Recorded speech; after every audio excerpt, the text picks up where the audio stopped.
How's it going, everybody? Hope everyone is doing well. My name is Jason, and in today's video, we're going to be previewing and predicting Week 18 of the 2023 CFL season. Let's get into it. So, kicking us off Friday night at 7 p.m. Eastern, we have the 4-11 Edmonton Elks visiting the 12-2 Toronto Argonauts. A very lopsided matchup on paper, but given the motivational factors for the Toronto Argonauts at this point, which is basically nothing because they have locked up everything in the standings. So we don't know exactly how much intensity they're going to come out and play with in this one.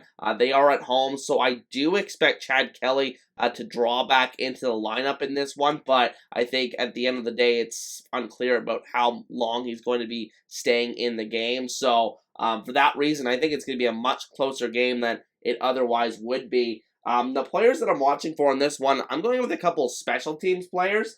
For Edmonton, it is CJ Sims, who, has looked pretty promising this year overall. Edmonton famously has not had a kick return or punt return touchdown since 2015, if you can believe that.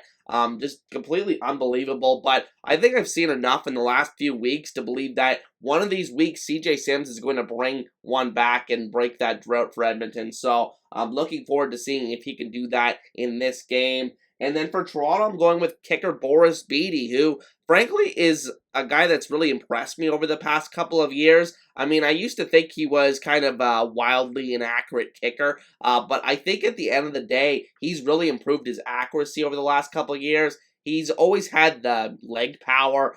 He's the best kicker in the league on kickoffs. He almost gets you like an extra 5 to 10 yards on kickoffs because he's an excellent in terms of the power aspect. But, the accuracy, he's a guy that can also handle punting duties. He's just a guy that really impresses me, and he's a really key part and underrated part of that Argos team. So, in terms of my pick for this game, even though I think it is going to be a lot closer than a lot of people think, I think Edmonton's playing pretty well right now. But I think at the end of the day, I'm going to take Toronto to win 30-24 at home. I think that they played really well last week against Winnipeg in Winnipeg, even though they had some backups in there. So I think they're going to get a win here at home at BMO Field and go on to 13-2 on the season. Now moving on to the big matchup on Friday night, the second part of the doubleheader at 10 p.m. Eastern. We have the 11-4 Winnipeg Blue Bombers visiting the 11-4 BC Lions, and all the marbles are on the table for this one. The winner of this game will likely, and most likely I should say, win first place in the West Division and host the West Final, which is very crucial, especially for a team like BC, being the only dome team in the league. If they can get that West Final at home on the fast track instead of going to Winnipeg like they did last year, I think they have a much better chance of getting to the Grey Cup this season. So very interested to see how this game plays out. In terms of the players I'm watching for, I kept it simple, going with both the quarterbacks, Zach Collaros for the Winnipeg Blue Bombers and Vernon Adams for the BC Lions. And I think what's interesting about this game is that whoever wins this game not only could claim first place in the West, but could also claim the MOP title because Vernon Adams has had a couple really strong weeks here. Despite all the turnovers he's had this season, he's had a great season statistically. And then Zach Collaros has been, steady just like he has been the last couple of years. So I think whoever wins this game is going to have the inside track for the MOP, and it will be theirs to lose from this point on the season, especially if Vernon Adams has a big game and BC wins this game. But in terms of my pick for this game, I went back and forth the entire week, but I'm going to trust my gut here and take the BC Lions to win this game 35-31. I think it will be a high-scoring affair. I don't think it's going to be a blowout like the last two matchups we've seen this season between these two teams. I think both teams know what's at stake, and I think that the Lions will ultimately come out on top. Now moving over to Saturday at 7 p.m. Eastern, we have the 7-8 Hamilton Tigercats visiting the 6-9 Saskatchewan Roughriders in a game that has a lot of implications for who is going to make the playoffs. Saskatchewan holding on to the last available playoff spot in the CFL right now. Hamilton, of course, clinched a spot last week with a win over Calgary, so I think a lot's on the line here. Saskatchewan could all but guarantee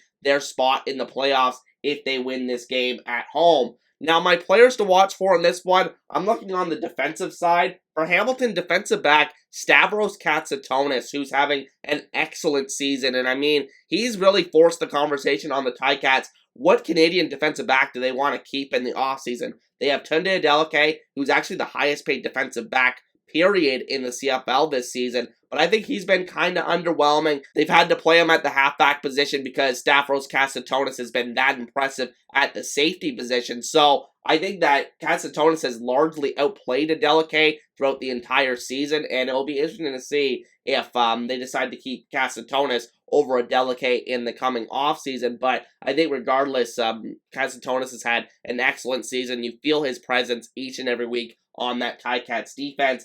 And then for Saskatchewan, I'm going with Pete Robertson, defensive end. Kind of a quiet season for him production-wise. Obviously, he had that whole headbutt incident a few months ago, but I think at the end of the day, I think he owned up to that, and it's kind of water under the bridge at this point. But I think in terms of the production, I'd like to see a little bit more from him. I think he has 6 sacks on the season, so I think he's capable of being kind of like a 10, 12 sack guy. So I'm looking forward to seeing if Saskatchewan could put pressure on the Hamilton Tigercats offensive line in this one, because generally speaking, when Hamilton goes to Saskatchewan, that's been a big trend. Usually the Saskatchewan defense comes to play in these matchups. Now, in terms of my pick for this one, Saskatchewan's kind of been a house of horrors for the Ticats. I can tell you that as a Ticats fan. Even the year that the Ticats went 15-3, they lost one of those games in Saskatchewan. So I think this has been a very, very challenging place for the Ticats to play for whatever reason. I know the Roughriders are kind of in a funk right now, but I think this just may be the thing to snap them out of it. I'm going to take the Saskatchewan Roughriders to win this game 28-17 and all but clinch that last playoff spot. Now wrapping us up on Thanksgiving Monday at 1 p.m. Eastern, we have the 4-11 Ottawa Redblacks visiting the 8-7 Montreal Alouettes, a rematch from last week's game, which was largely uncompetitive between these two teams. Montreal going for the 4-0 season sweep over Ottawa, so I think it's going to be interesting to see how this one plays out and if Ottawa has any fight left in them. They're still technically alive for that West crossover, which would be the first time ever an East team crosses over to the West, but it looks like a long shot to happen because I don't think Ottawa's going to hold up their end of the bargain here. But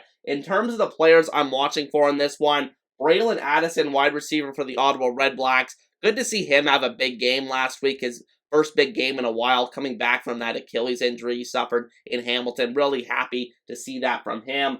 And then for Montreal, it's defensive back Reggie Stubblefield, a guy that broke into the lineup midway through this season, but has been a nice addition to the back end for the Montreal Alouettes. He had a big game last week. I think he had 8 tackles, 2 sacks, and interceptions. So looking to see if he makes a similar impact in this game against the same opponent in the Ottawa Redblacks. Now, in terms of my pick for this game, I kind of alluded to it before. I think that the Redblacks really don't have too much fight left in them. I think the Alouettes have a clear advantage in this matchup. So I'm going to take the Alouettes to win this game 27-16 on Thanksgiving Monday. But with that said, that is just your preview for Week 18 of the 2023 CFL season. Be sure to let me know your picks down below. And with that said, hope you guys have a great weekend, and I'll see you guys next time.